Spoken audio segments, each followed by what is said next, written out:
أعوذ بالله من الشيطان اللعين الرجيم. بسم الله الرحمن الرحيم. الحمد لله رب العالمين والعاقبة للمتقين والجنة للمؤمنين والنار للمنافقين. الحمد لله الذي جعلنا من المتمسكين بولاية علي بن أبي طالب وأولاده المعصومين.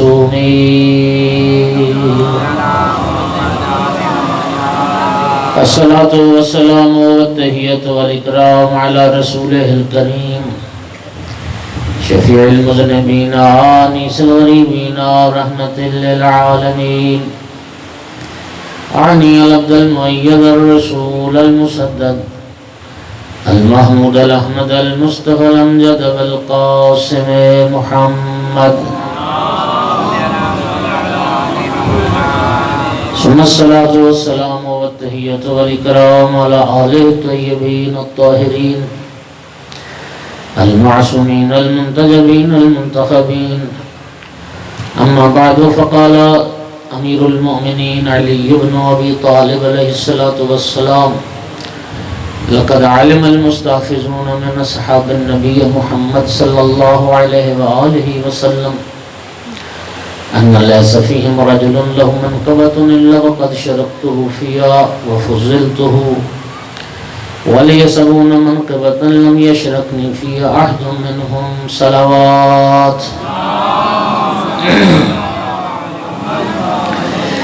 عید غدیر آپ تمام عاشقان امیر المومنین کو بہت مبارک ہو، اس دعا کے ساتھ کہ اللہ پاک ہمارا جینا مرنا اسی راہ محبت ولایت امیر المومنین پر قرار دے، مر جائیں تو مولا امیر المومنین علیہ السلام کی اللہ ہم سب کو شفاعت نصیب فرمائے۔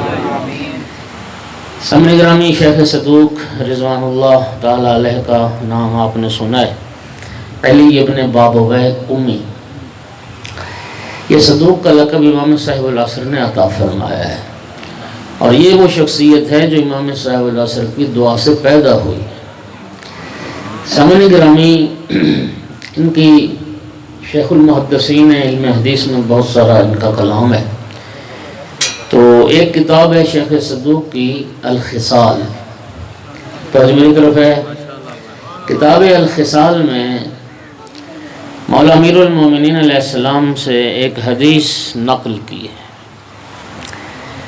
علی مولا ارشاد فرماتے ہیں: لقد علم المستحفظون من اصحاب النبی۔ مولا امیر فرماتے ہیں کہ رسول اللہ کے تمام ذمہ دار صحابہ یہ بات جانتے ہیں کہ ان لیس فیہم رجل لہ منقبۃ، کہ کوئی صحابی ایسا نہیں جس کے پاس کوئی منقبت اور فضیلت ہو، الا وقد شرکت فیہا، میں علی ہر فضیلت میں ہر صحابی کے ساتھ شریک ہوں۔ تھوڑی سی توجہ کریں، مجھے احساس ہے گرمی بھی ہے اور بندہ مسلسل سن رہا ہو پھر مولوی سن رہا ہو تو ظاہر ہے پھر مشکل ہو جاتا ہے۔ یہ موسم تو ٹھنڈا ہے لیکن مولوی جو بس آ رہے ہیں نا مسلسل، چونکہ ایکسرسائز کروانے والا تو ہے کوئی نہیں، جو ہر جملے کے بعد کہے ہاتھ اوپر ہاتھ اوپر ہاتھ اوپر، تو ایکسرسائز تو یہاں ہے نہیں، تو ظاہر ہے پھر انسان ذرا سستی تو آئی جاتی ہے۔ لیکن توجہ چاہوں گا، مولا امیر فرما رہے ہیں کہ رسول اللہ کے سب صحابہ جانتے ہیں کہ کسی صحابی کے پاس کوئی فضیلت ایسی نہیں میں علی جس میں شریک نہیں، اور میں صرف شریک نہیں ہوں بلکہ میں ہر فضیلت میں ہر صحابی سے افضل ہوں۔ وَلِيَ 70 مَنْقَبَةً لَمْ يَشْرَكْنِ فِي أَحَدٌ مِّنْهُمْ۔ مولا فرماتے ہیں لیکن میری 70 فضیلتیں ایسی ہیں جن میں کوئی صحابی میرے ساتھ شریک نہیں ہے۔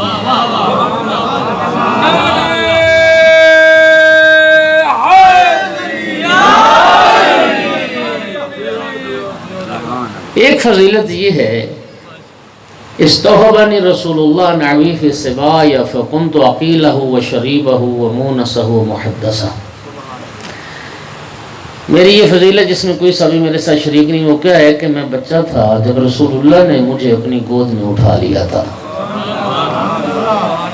میں رسول اللہ کا ہم نوالا تھا، ہم پیالہ تھا، رسول اللہ مجھ سے انس محبت پیار فرماتے تھے اور رسول اللہ مجھ سے باتیں کیا کرتے تھے۔ میرے انتہائی محترم سامعین، کائنات میں جیسی آغوش تربیت مولا علی علیہ السلام کو نصیب ہوئی ہے، ایسی آغوش تربیت کسی اور صحابی کو نصیب نہیں ہوئی۔ تو جو ہو گئی، سرکار کی حدیث پڑھنے لگوں، فرماتے انا ادیب اللہ وعلی ادیبی، مجھے ادب اللہ نے سکھایا ہے، علی کو ادب میں نے سکھایا ہے۔ مولا علی میری آغوش کے پروردہ ہے، رسول اللہ نے انہیں پالا ہے۔ آیت اللہ العظمیٰ وحید خراسانی حافظہ اللہ، انہوں نے ایک بڑی خوبصورت بات کی۔ کہنے لگے کہ اگر دنیا میں کوئی بندہ یہ دعویٰ کرے کہ میں دنیا کا سب سے بڑا مالی ہوں، باغبان ہوں، کاشتکار ہوں، مجھ جیسا باغبان اور کوئی نہیں کائنات میں، تو آپ اس کے دعوے کو کیسے سچا سمجھیں گے کہ واقعی یہ دنیا کا سب سے بڑا باغبان ہے اور کاشتکار ہے اور مالی؟ وہ فرماتے ہیں ہم اس کو دنیا کا سب سے بڑا تجربہ کار باغبان اور کاشتکار تب مانیں گے کہ اس باغبان کے حوالے ہم ایک بنجر زمین کر دیں، ایک گندی زمین، شوردار زمین، بنجر زمین، اور وہ زمین اس کے حوالے کر کے اس باغبان سے کہیں کہ ایسی زمین میں تو ایک باغ کھلا کے دکھا، گلستان کھلا کے دکھا، پھول کھلا کے دکھا دے، پھر ہم تجھے مان لیں گے کہ دنیا کا سب سے بڑا باغبان ہے۔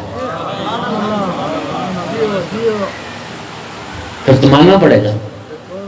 ایک ایسی بنجر زمین کو وہ آباد کر کے اور ایسا گلستان کھلا کے دکھا دے جس میں کائنات کا ہر رنگ موجود ہو اور ہر خوشبو کائنات کی اس میں آ رہی ہو، تو پھر تو ماننا پڑے گا۔ خداوند عالم نے سید الانبیاء کے حوالے جو سرزمین کی ہے وہ دنیا کی بنجر ترین سرزمین ہے۔ وَإِنْ كَانُوا مِنْ قَبْلُ لَفِي ضَلَالٍ مُبِينٍ، قرآن کہتا ہے کہ مکہ کا وہ معاشرہ کھلی گمراہی میں غرق تھا، وہ معاشرہ جس معاشرے میں اللہ نے اپنے محبوب کو مبعوث برسالت فرمایا۔ اتنا گندہ۔ اچھا ایک بات اور بھی سن لیں، سرکار دو عالم کے مکہ میں مبعوث ہونے کی غرض وجہ یہ نہیں تھی کہ سرکار مکی تھے، نہیں۔ وَإِنْ كَانُوا مِنْ قَبْلُ لَفِي ضَلَالٍ مُبِينٍ، یہ آیت بتا رہی ہے کہ رسول اللہ کے مکہ میں مبعوث ہونے کی غرض یہ تھی، وجہ یہ تھی کہ مکہ کا معاشرہ قرۂ ارض کا سب سے زیادہ گمراہ معاشرہ تھا اور سب سے زیادہ جاہل معاشرہ تھا، سب سے زیادہ فساد اور خرابی وہاں تھی۔ اب سامعین گرامی اس خرابی کو سمجھیں، شراب پانی کی طرح پی جاتی ہے، سودی کاروبار ہوتے ہیں، لوگ رزق حلال کو نہیں جانتے، بتوں کی پوجا اور پرستش ہوتی ہے، بیٹیاں زندہ دفن کی جا رہی ہوتی ہیں، عورتوں نے گھروں پہ جھنڈے لگائے ہوتے ہیں، گناہ کی عام دعوت ہوتی ہے، بے گناہ کو لوٹ لینا ہنر جانتے ہیں، بے قصور کو قتل کر دینا لوگ شجاعت سمجھتے ہیں۔ ایسے ماحول اور معاشرے میں رہتے ہوئے سید الانبیاء نے ایک ایسے بچے کی تربیت فرمائی۔ خدا جانتا ہے کہ رسول اللہ کی تربیت کے نتیجے میں وہ بچہ اس بلندی پہ پہنچا کہ 1.25 لاکھ انبیاء کے کمالات اسی ایک بچے میں نظر آ رہے تھے۔ نہیں آ رہے تھے؟ کیا مناقب کی کتابوں میں شیعہ سنی نے پیغمبر کی اس حدیث کو نہیں لکھا؟ جس نے آدم کا علم دیکھنا، نوح کا علم دیکھنا، ابراہیم کی خلت، موسیٰ کی حیبت، عیسیٰ کا زہد، میں محمد کا اخلاق، وَلْيَنْظُرْ إِلَىٰ وَجْهِ عَلِيِّ بْنِ أَبِي طَالِبٍ۔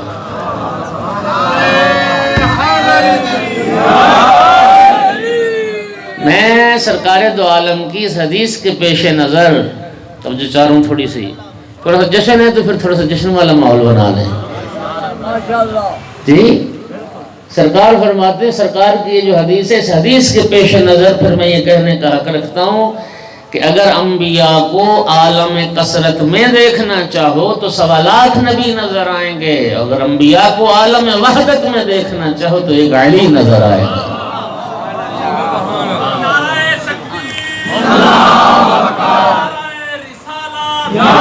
رسول اللہ۔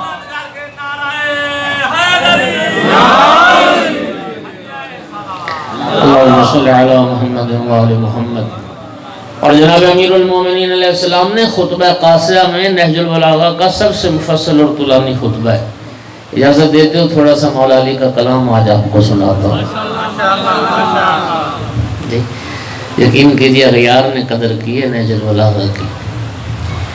یہ بات آپ کو میں سابقہ سالوں میں شاید سنا چکا ہوں اور اکثر سناتا ہوں کہ لبنان کی یونیورسٹی کا ایک عیسائی پروفیسر گزرا ہے جارج جرداق۔ یوٹیوب پر اگر آپ سرچ کریں جارج جرداق لکھیں گے اس کے ابھی انٹرویو پڑھے، انٹرویو ابھی تو چند سال ہو گئے، فوت ہو گیا۔ عیسائی تھا، ادبیات عرب پڑھاتا تھا یونیورسٹی میں، لیکن مولا علی علیہ السلام کا بڑا عاشق تھا، مولا علی کے کلام کا دیوانہ تھا اور ہم سے زیادہ عشق کرتا تھا مولا علی سے۔ یعنی کہیں ناراض ہی نہ ہو جانا ملک صاحبان کہ ہم سے مولا علی سے زیادہ عشق کرنے والا کون ہے؟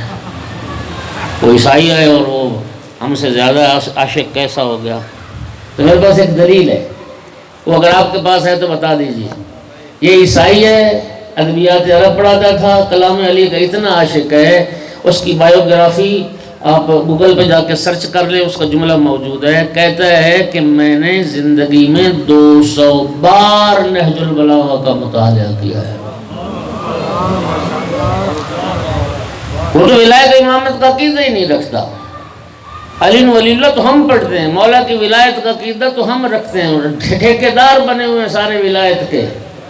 میں تو اشتہار پڑھ حیران ہوتا ہوں، مبلغ ولایت علی، وکیل ولایت علی، مؤذن ولایت علی، ان ولایت کے ٹھیکیداروں سے قسم اٹھا کے پوچھو انہوں نے کبھی زندگی میں نہج البلاغہ دیکھا بھی ہے؟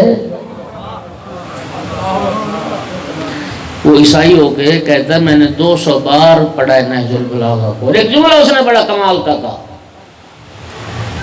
کہتا ہے میں اگر مولا علی کو حضرت عیسیٰ سے افضل کہوں تو میرا مذہب اجازت نہیں دیتا۔ کیونکہ ہے تو عیسائی ہے نا، مسیحی ہے نا جی، ہاں کہہ تو دیا ہے نا، ذرا سنو کیا کہا ہے، ابھی ساری بات نہیں سنی آپ نے۔ اگر مولا علی کو حضرت عیسیٰ سے افضل کہوں تو میرا مذہب اجازت نہیں دیتا۔ کہتے ہیں لیکن اگر حضرت عیسیٰ کو مولا علی سے افضل کہوں نا میرا ضمیر اجازت نہیں دیتا۔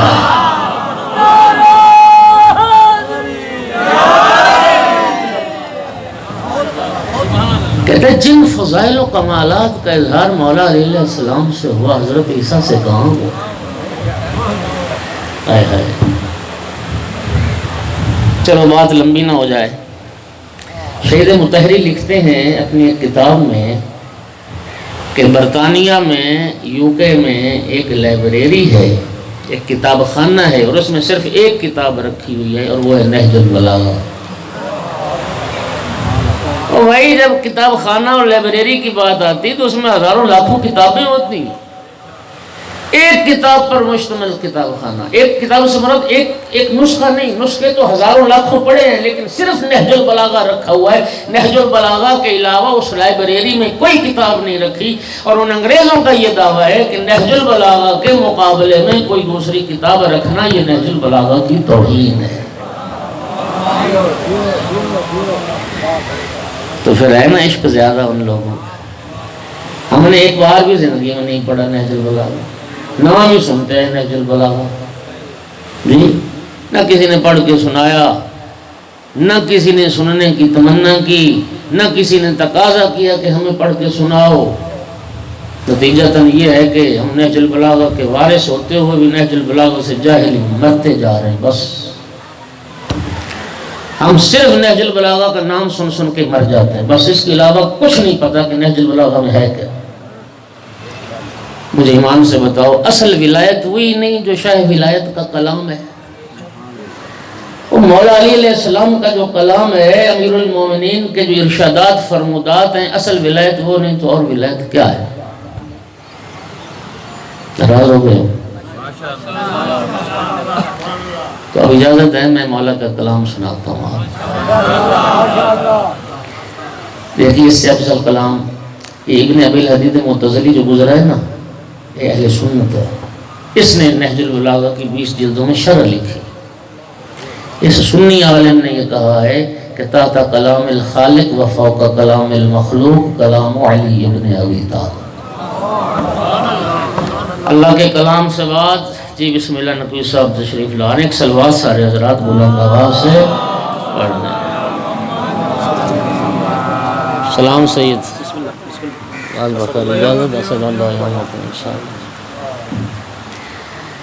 جشن غدیر نا وہ ایک نا اہل منبر کی اصطلاح ہے نا، ذاکرین مولوی سارے ہی اہل منبر جتنے بھی ہیں، وہ کہتے ہیں کہ جو خاص مضمون ہوتا ہے نا وہ آخری خطیب کا کام ہوتا ہے۔ ایسے ہے نا جی، تھوڑا سا آپ نے بھی غدیر سنانی ہے۔ یہ ساری غدیر ہی ہے جو سنا رہا ہوں۔ آپ کو نہج البلاغہ سنا رہے ہیں۔ چلو آپ بتاؤ نہج البلاغہ غدیر اس کو چلو وہی میں کہہ رہا ہوں ہاں جی کہ نہج البلاغہ کو نکال دو تو اس کی ولایت اس کو اس سے ہٹ کے سمجھتے ہو؟ مولا علی کا جو کلام ہے وہ ولایت نہیں ہے۔ ہم نے غدیر کا واقعہ سننا ہے۔ وہ سنائیں گے نا، وہی تو میں کہہ رہا ہوں کہ وہ سنائیں گے میرے بعد۔ وہ آخری خطیب کا آگ کے صلوات پڑھیں سارے حضرات۔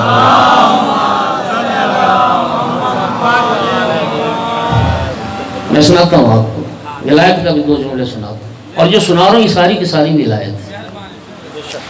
مولا امیر المومنین علیہ السلام نے خطبہ تاسیہ میں ایک منزل پر پہنچ کر خود اپنی آپ بیتی بیان فرمائے۔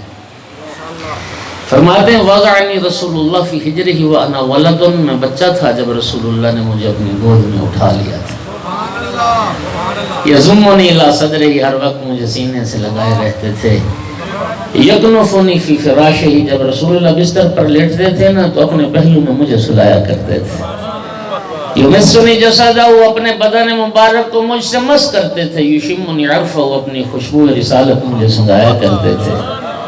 فَقَانَ يَمْزَغُ الشَّيْءَ ثُمَّ يُلْقِمُنِيهِ، رسول اللہ غذا کو منہ میں ڈال کے چبا کے چھوٹے چھوٹے لقمے بنا کے میں علی کے منہ میں دیا کرتے تھے۔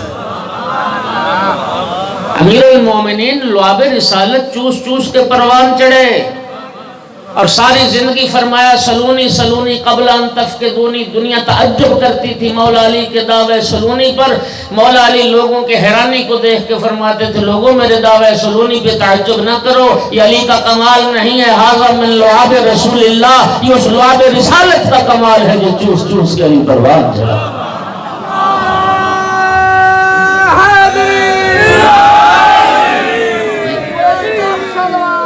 اللہم صلی علی محمد کان یرفع لی من اخلاقی کل یوم علما ثم یامرنی بالاقتداء بہ، سرکار ہر روز اخلاق کے علم بلند کرتے تھے اور مجھے پھر اقتداء کی تلقین فرماتے تھے، پیروی کرنے کا حکم دیتے تھے۔ اور یقین کریں ایسی پھر مولا علی نے اقتداء کی ہے، اتباع کی ہے۔ کیسے اتباع کی؟ جملہ سے نہیں فرماتے ہیں وَلَقَدْ كُنْتُ أَتَّبِعُ اتِّبَاعَ الْفَصِيلِ أَخْرَهُ، میں ساری زندگی پیغمبر کے پیچھے پیچھے یوں چلتا رہا جیسے اونٹنی کا بچہ اونٹنی کے پیچھے پیچھے چلا کرتا ہے۔ ایک جملہ خوبصورت ہے لیکن یہ 2 جملے ایسے مجھے بڑا سرور آتا ہے۔ مولا علی فرماتے ہیں ما وجد لی قذبۃ فی قول ولا خطلۃ فی فعل، رسول اللہ نے میری ساری زندگی میں میری کسی بات میں جھوٹ کا شائبہ تک نہیں پایا۔ اور بھائی جس کی ساری زندگی میں کسی بات میں جھوٹ کا شائبہ تک نہ ہو وہی تو صدیق اکبر ہوتا ہے۔ ولا خطلۃ فی فعل، اور رسول اللہ نے ساری زندگی میرے کسی کام کو راہ حق سے ہٹا ہوا نہیں پایا۔ نتیجہ کیا نکلا؟ مولا علی نے جو کہا جب کہا سچ کہا، جو کیا جب کیا حق کیا۔ مولا امیر المومنین میزان حق ہیں، معیار حق ہیں۔ میں حیران ہوتا ہوں، آپ کا بھی مشاہدہ ہوگا، میرا بھی تجربہ ہے، برادران سے کوئی بات ہو وہ کہتے ہیں جی چھوڑو مذہب کی بات نہیں کرنی چاہیے، بندہ قبر میں جائے گا تو حق باطل کا پتہ چل جائے گا، سچ جھوٹ کا پتہ چل جائے گا۔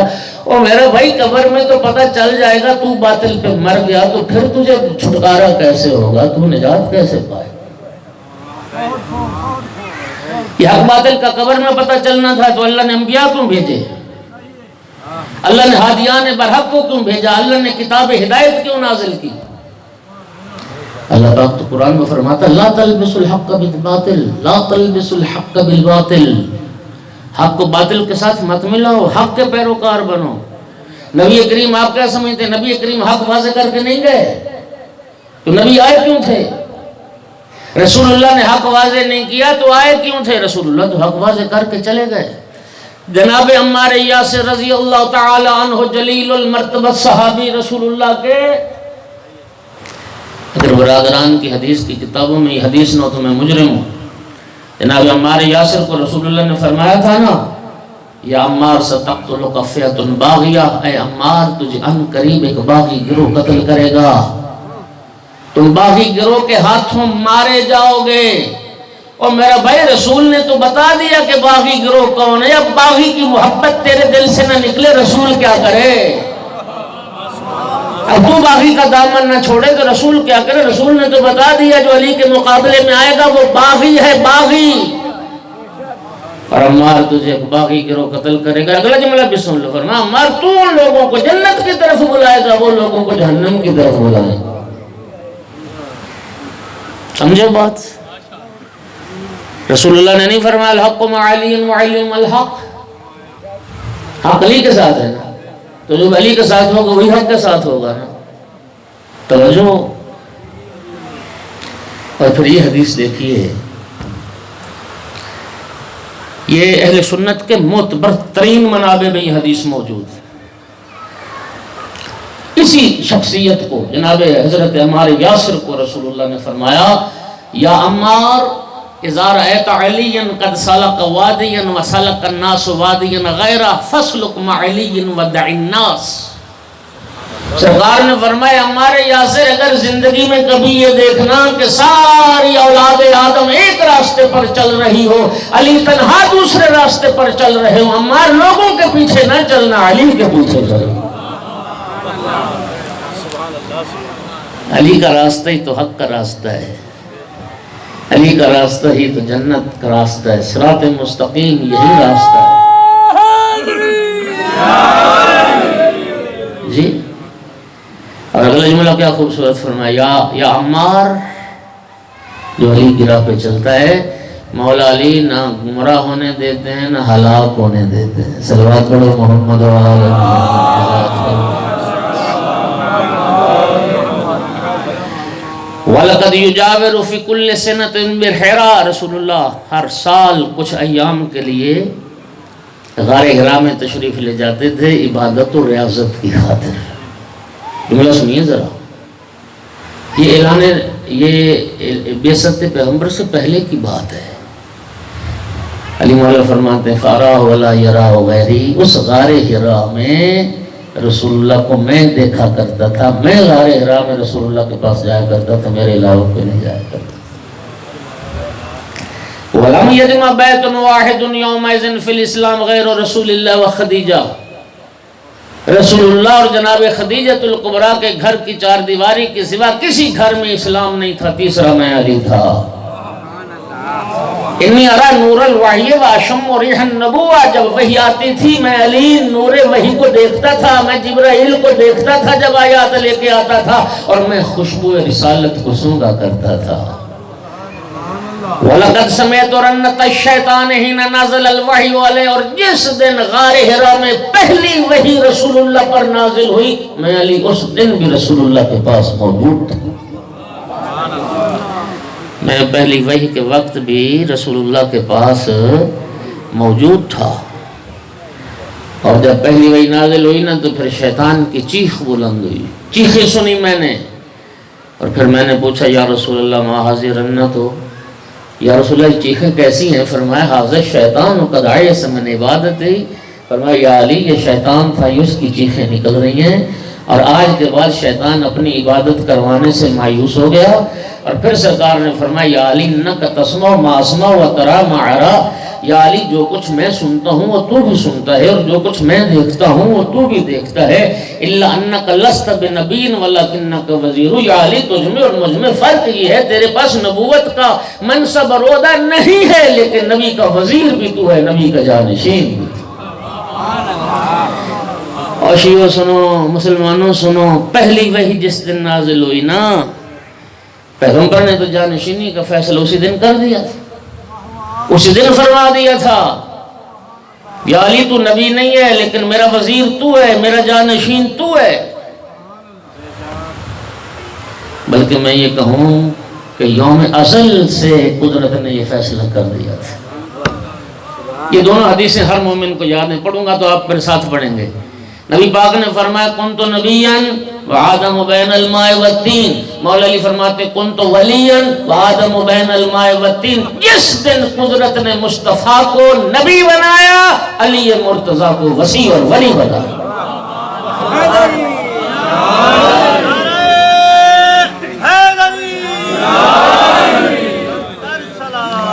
اللہم صلی علی محمد و آل محمد۔ اور پھر سنیے، پھر رسول اللہ نے زندگی میں متعدد بار مولا امیر المومنین کی ولایت کے اشارے کیے ہیں اور مولا امیر المومنین کی ولایت کا بتایا۔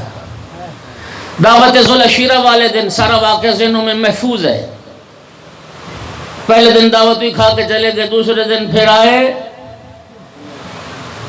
ابو لہب نے اٹھنے کی کوشش کی، حضرت ابو طالب علیہ السلام نے فرمایا خبردار بیٹھ جاؤ، کوئی جرأت نہ کرے اٹھنے کی جب تک میرا بھتیجا محمد اپنی بات نہ کر لے۔ اور حضرت ابو طالب علیہ السلام سرکار کی طرف متوجہ ہوئے، سنیے سنیے، اور فرمایا قم یا سیدی و مولائی، اے میرے سید، اے میرے مولا و آقا، اٹھئے وبلغ رسالت ربک، اپنے رب کے پیغام کو پہنچا دیجیے۔ اب بتا دعوت ذوالعشیرہ میں کون مددگار ہے، کون نصرت کر رہا ہے؟ لیکن کیا خوبصورت کسی شاعر نے کہا تھا، خون میں ڈوبے ہوئے ہیں آج بھی مظلوم دو، خون میں ڈوبے ہوئے ہیں آج بھی مظلوم دو، ایک ابو طالب کا ایمان، ایک اعلان غدیر۔ اے میرے سردار اٹھئے، اپنے رب کا پیغام پہنچا دیجیے۔ سرکار نے پیغام پہنچایا اور پھر ایک جملہ فرمایا ایکم یوازرنی فی ھذا الامر، اس دین کے معاملے میں میرا مددگار کون بنے گا؟ حتی یکون وسیعی و وزیری و خلیفتی، تین لفظ پیغمبر نے استعمال کر دیے، تینوں آج آ کے جھگڑے نہیں تینوں لفظوں پہ، پیغمبر نے تینوں لفظ استعمال کیے۔ کون بنے گا دین کے معاملے میں، تبلیغ دین کے معاملے میں میرا ناصر اور مددگار، تاکہ وہ میرا وہ وسیع بھی بنے، میرا وزیر بھی بنے، میرا خلیفہ بھی بنے۔ 10 سال کی عمر مبارک تھی، علی ابن ابی طالب اٹھے، انا ناصرک یا رسول اللہ۔ سبحان اللہ، سبحان اللہ۔ اب جو رسول نے 3 منصب اعلان کیے تھے، مولا علی کو حاصل ہوگا یا نہیں؟ جب سرکار میں کون ہے میرا وسیع بنے، وزیر، خلیفہ، مولا علی اٹھ کھڑے ہوئے، لیکن اسی پہ رسول نے اکتفا نہیں کیا۔ پھر مولا علی کے کندھے پہ ہاتھ رکھ کے فرمایا سنو، یہ ھذا اخی، یہ میرا بھائی علی، اب سن لو دنیا، سن لو، یہی میرا بھائی، یہی میرا وسیع ہے، یہی میرا وزیر ہے، یہی میرا خلیفہ ہے۔ ہو گیا نا ولایت کا اعلان۔ اور پھر جب حالت رکوع میں انگوٹھی دی زکوٰۃ میں، اللہ نے پھر ولایت کی وہ منصب عطا فرمایا یا نہیں؟ قصہ یاد نہیں آپ کو؟ ایک صلوات پڑھو ذرا سارے۔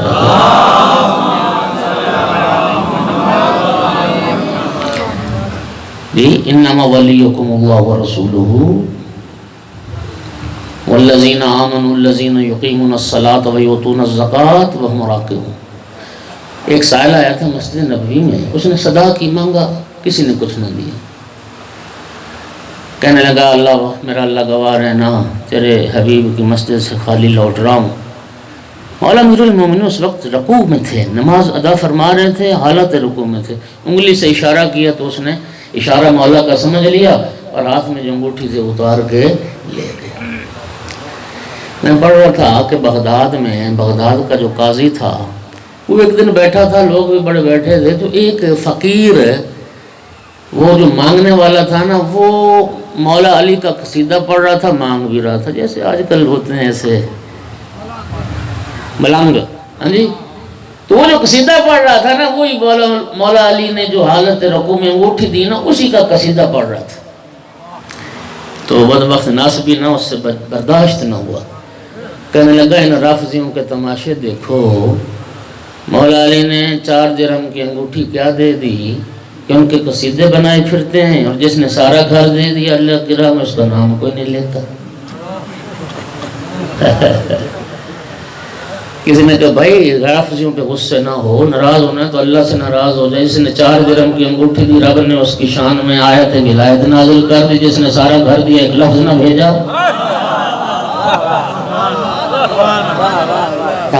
اس میں رافضیوں کا کیا قصور ہے؟ اس میں رافضیوں کا کیا قصور ہے جس نے سارا گھر دیا, آدھی آیت بھی نہ آئی, ایک لفظ بھی نہ آیا. اور ایک صاحب کہتے ہیں ان کا بیان آن دی ریکارڈ ہے, وہ کہتے ہیں وَلَقَدْ تَصَدَّقْتُ بِأَرْبَعِينَ, کہتے ہیں میں نے 40 خاتم 40 انگوٹھیاں رکوع کی حالت میں نے دی. لیکن میری شان میں وہ نہ اترا جو علی کی شان میں اترا. جی بات سمجھ آ رہی ہے؟ میں نے نا ایک کی تقریر سنی, مولانا سید محمد یار شاہ خدا ان کو غریق رحمت کرے. ہم طالب علم تھے جامعۃ المنتظر کا نا 22-23 مارچ کا جلسہ ہوتا تھا, بڑا پرانا, آپ کو یاد ہوگا. تو اس میں طالب علمی تھی تو انہوں نے نا یہی پڑھا, کیونکہ فخر رازی نے اور بعض دوسروں نے لکھا ہے نا کہ جی وہ مولا علی کی نماز تو پھر وہ ناقص ہو گئی, پھر مولا کا خیال تو اللہ سے ہٹ گیا اور سائل کی طرف چلا گیا. تو انہوں نے ایک بڑا خوبصورت جملہ فرمایا, وہ فرمایا جس کی نماز ہے وہ تو آیتیں بھیج رہا ہے, تیرے پیٹ میں مروڑ کیوں ہو رہا ہے.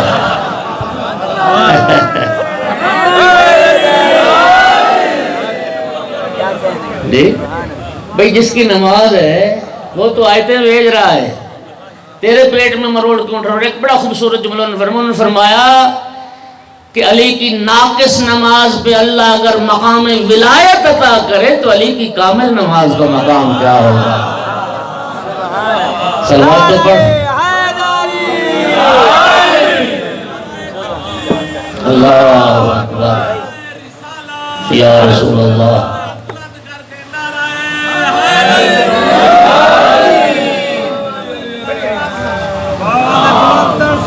اللہم صلی علی محمد وآل محمد وعجل فرجہم. توجہ ہوگی حضرات گرامی؟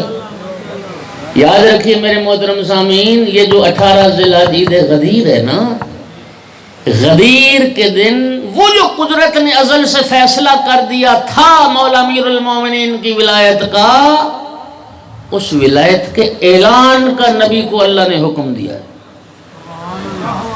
بات سمجھو کہ نہیں سمجھو؟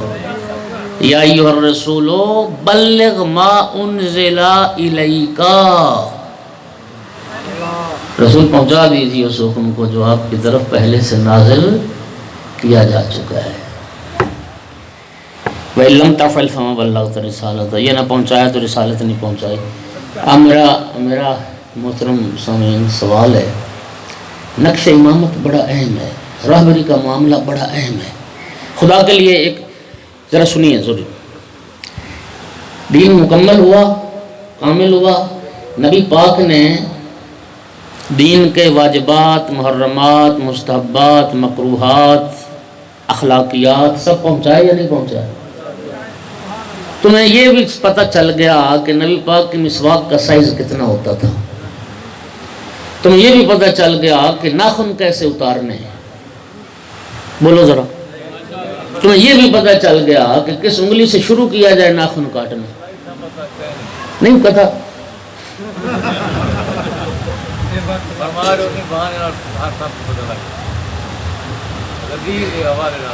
جی سنیں ذرا میں کیا عرض کر رہا ہوں. چلو یہ ہم تک اگر نہیں نہ پہنچی اس میں ہمارا قصور ہے نا. ہم دین سیکھتے تو ہمیں بھی پتہ چل جاتا. دین میں بیان تو ہوا ہے نا. او بھائی یہ جتنی میں چیزیں عرض کر رہا ہوں یہ سب, اچھا یہ مجھے بتائیں, یہ جو فیضان سنت, ان کے نام ہی کتاب کا فیضان سنت ہے, وہ اتنی سنتوں بھری کتاب, انہیں ساری سنتیں یاد ہیں. یہ ہیں یا نہیں اس میں سنتیں؟ اور بولو تو صحیح. ہاں جی فیضان سنت وہ ساری سنتیں یاد ہیں، امامہ کیسا اور کتنا اور کیا ہو، شلوار کدھر ہو اور بٹن کیسے ہو اور کپڑا کیسا ہو، یہ چھوٹی چھوٹی میں حیران ہوتا ہوں کہ ولایت امیر المومنین یہ معاملہ اتنا اہم تھا کہ رب نے فرمایا کہ اگر محبوب تم نے یہ پیغام نہیں نہ پہنچایا تو تم نے رسالت ہی نہیں پہنچایا۔ بولو ذرا، چھوٹی چھوٹی باتیں پیغمبر بتا گئے، اور جو اہم ترین بات تھی وہ پیغمبر نے نہیں بتائی، یہ عقل مانتا ہے۔ عقلی حوالے سے ذرا سوچئے، نبی پاک کی یہ حدیث آپ کو یاد ہے کہ سرکار نے فرمایا ما اوذی نبی قط کما اوذیت، تبلیغ دین کے سلسلے میں کسی نبی کو اتنی اذیت نہیں دی گئی جتنی میں محمد کو دی گئی۔ یہ سرکار کی حدیث ہے۔ سب سے زیادہ دکھ اٹھائے نبی پاک نے۔ میں شرفاء جتنے بیٹھے ہو، میں عاطف بھائی کو وقت دوں، الحمدللہ بہت اچھے خطیب ہیں، یہ تو اس وقت بھی بہت اچھے خطیب تھے جب ابھی نجف نہیں گئے تھے، تو اب تو الحمدللہ ماشاءاللہ ہاں جی، اور زمینیہ نجف اشرف میں ایک مدت مدید سے زیر تعلیم ہے اور بہت خوبصورت خطیب ہے، اور آپ لوگ جو ہیں نا خوش نصیب ہیں، خوش نصیب۔ اللہ تعالیٰ آپ کو توفیق دے۔ ہم تو بابا بوڑھے ہو گئے ہیں، ہاں جی، کالی داڑھی ہوتی تھی جب میں یہاں آتا تھا، اب تو چٹی ہو گئی ساری، تو یہ انشاءاللہ بہت خطیب ہے۔ اصل میں پتہ کیا ہے، ہمارا معاشرے میں نا ایک مصیبت ہے ہماری، ہم نام وری کے چکر میں رہتے ہیں نا، نام اور بندہ ہو کو تعارف، اس لیے میں یہ عرض کر رہا ہوں کہ محروم رہ جائے گا وہ بندہ جو نقوی صاحب کا خطاب نہیں سنے، پھر اپنے مقدر کا گلہ کرے۔ میرے نا یہاں سے جانے کے بعد 2 پروگرام تھے، ایک تو خیر مس ہو گیا، میں نے انہوں سے معذرت کر لی، راضی کر لی چونکہ میں پہنچ نہیں پا رہا تھا، لیکن دوسرے پروگرام پہ حویلی پرنگے میں نے پہنچنا، اس لیے ورنہ میں بھائی کو وقت دیتا اور میں ان کا خطاب سنتا، لیکن آپ نے جانا نہیں۔ لیکن میں اپنا سلامت کے لیے بلند تر صلوات۔ میں شرفاء آپ سے ایک سوال، آپ زیارات پہ جاتے ہیں، حج کے لیے جاتے ہیں، آپ کو کراچی کام پڑ جائے، اسلام آباد ہفتے کے لیے جانا پڑ جائے، ایمان سے بتائیے چند دنوں کے لیے آپ جو جائیں گے اپنا گھر بار، بیوی بچے، کاروبار، معاملات، ذمہ دارہ کسی امین شریف ذمہ دار کے حوالے کر کے جاتے ہیں یا ایسے ہی اٹھا کے چلے جاتے ہیں بغیر اطلاع کیے؟ بولو یار بولو، کر کے جاتے ہو نا بھائی؟ تو 1400 سال بعد چند دنوں کے لیے گھر سے جائے، اپنے معاملات کسی امین شریف کے ذمہ کیے بغیر نہیں جاتا، تو نے رسول کو اپنے جتنا بھی ذمہ دار نہیں سمجھا، تم نے اپنے جتنا بھی ذمہ دار نہیں سمجھا۔ رسول دنیا سے جا رہے تھے، جس امت کی خاطر رسول نے سب سے زیادہ دکھ برداشت کیے، سب سے زیادہ تکلیفیں برداشت کی، کیا رسول اس امت کو بغیر ہادی اور راہبر کے چھوڑ کے جا رہے تھے؟ خدا کی قسم ایسا تصور کر نہیں رسول اللہ کی توہین ہے۔ خدا جانتا ہے رسول اللہ نے اس وقت تک دنیا سے پردہ نہیں فرمایا جب تک امت کی باغ ڈور علی جیسے امین شریف اور ذمہ دار کے حوالے نہیں کر دیا۔ فرما کے کہ من کنت مولاہ فہذا، لیکن الگ بات ہے۔ امام صادق علیہ السلام فرماتے ہیں، مولا صادق روتے ہیں اسی بات پہ، فرماتے ہیں لوگ دنیا میں 2 گواہ ہو جائے نا کسی کے حق میں، 2 گواہوں کی گواہی سے دنیا اپنا حق لے لیتی ہے، علی کے حق کے خلافت پر تو ہزاروں گواہ تھے، جس کے حق ولایت پر 1,20,000 گواہ موجود تھے، امیر المومنین کو ان کے اس حق سے محروم کر دیا، اور آج تک دنیا دھکے کھا رہی ہے صرف اس بات کی وجہ سے۔ اللہ تعالیٰ ہمیں دیکھیے، یہ ولایت حکمرانی ہے، رسول اللہ کے بعد حاکم کون ہے؟ اچھا ایک سوال اور، علامہ علی نقی نے یہ بات لکھی بڑی سادہ سی، وہ فرماتے ہیں، سنا دوں ہے اجازت؟ ایک صلوات تو پڑھو ذرا سارے لوگ۔ یہ علامہ علی نقی فرماتے ہیں کہ کسی سکول کا ہیڈ ماسٹر مر جائے، کیا سکول کے ان بچوں کو حق حاصل ہے کہ سارے بچے اکٹھے ہو کے ایک بچے پہ اجماع کر کے اس کو ہیڈ ماسٹر کی کرسی پہ بٹھا دیں؟ بولو سارے بولو، نہیں بٹھا سکتے نا؟ کیوں؟ اس لیے کہ اس سیٹ جو خالی ہوئی ہیڈ ماسٹر کی کوالیفیکیشن ہونی چاہیے، اس ادارے کا یہ حق ہے جس نے پہلے کو وہاں مقرر کیا تھا۔ وہی محکمہ تعلیم اب دوبارہ اگر سیٹ خالی تو وہی محکمہ تعلیم دوبارہ تقرری کرے گا، ایسا ہی ہے نا؟ اچھا کسی ہسپتال کا ایم ایس مر جائے، کیا ہسپتال کے بیمار جتنے داخل ہیں مریض، سارے مریضوں کو یہ کہہ کہ سارے بیمار اکٹھے ہو گئے کہ بیمار کو ایم ایس کی سیٹ پہ بٹھا دے؟ نہیں نا حق، یہ حق اس محکمہ ہیلتھ کو ہے جس نے پہلے کو وہاں معین کیا تھا ڈاکٹر کو، وہی اس کے بعد بھی معین کرے تھا۔ میرے دوستو توجہ چاہ رہا ہوں، محمد مصطفیٰ کو رسول بندوں نے بنایا یا اللہ نے؟ تو مصطفیٰ کو جب رسول اللہ نے بنایا تو مصطفیٰ کا جانشین بھی اللہ بنائے گا، بندے نہیں بنائیں گے۔ اور قرآن میں رب فرماتا ہے وَمَا كَانَ لِمُؤْمِنٍ وَلَا مُؤْمِنَةٍ إِذَا قَضَى اللَّهُ وَرَسُولُهُ أَمْرًا أَن يَكُونَ لَهُمُ الْخِيَرَةُ فِي أَمْرِهِمْ۔ اللہ فرما رہا ہے جب اللہ اور اللہ کا رسول فیصلہ کر دے پھر کسی مومن اور مومنہ کو حق نہیں ہے کہ وہ اپنا حق استعمال کرے، اب رسول کے فیصلے کو ماننا پڑے گا۔ جب غدیر میں رسول نے فیصلہ کر دیا میرے بعد تمہارا حاکم آقا مولا علی ہے، اب پھر کسی سقیفہ کی گنجائش نہیں ہے، پر محمد و آل محمد صلوات۔